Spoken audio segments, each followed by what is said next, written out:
Okay, let's talk about orthotics for pain in the big toe joint.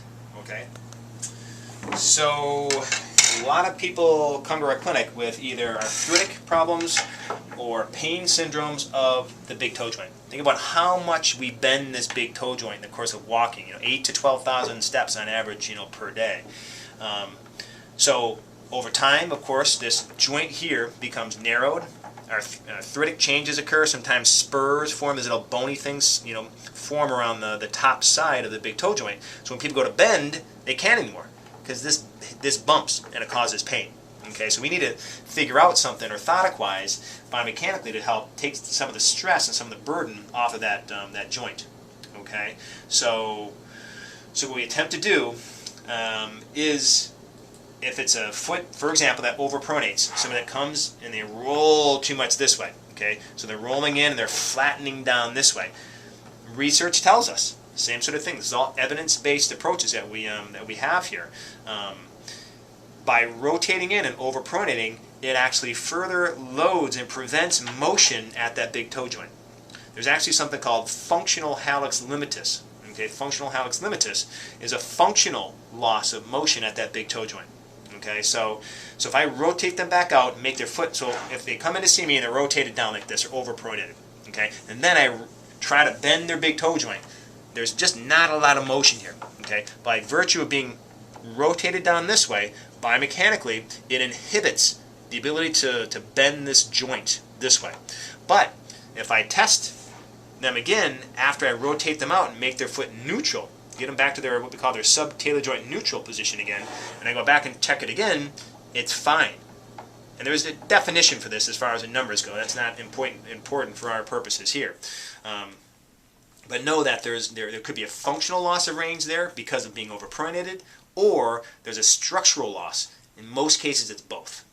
Okay, but if they can't bend there because there's too much pain there and it's inhibiting their walking and they can't push off, other things happen up the chain. And we got to try to make them more of a functional, ambulator and get more of a functional push-off to unload that so they don't compensate. All right, so what we essentially do with orthotics, same idea, is we try to hug, and this is actually working out pretty good because my model, I've got more rights or lefts than the rights for samples here, but hold up here against the orthotic, or against the foot, trying to prevent the drop of the navicular. The higher I can make this up, and the lower I can keep this, we call this by plantar flexing that first ray. The first ray is from here all the way down. It actually will unload the fascia first off, and it will also help to unload that joint. So we treat plantar fasciitis very similar to how we treat this type of problem, with a couple little variations. There's another video that I did that talks about this. But you flip it over, and there we have it. We try to hug it up against the foot here.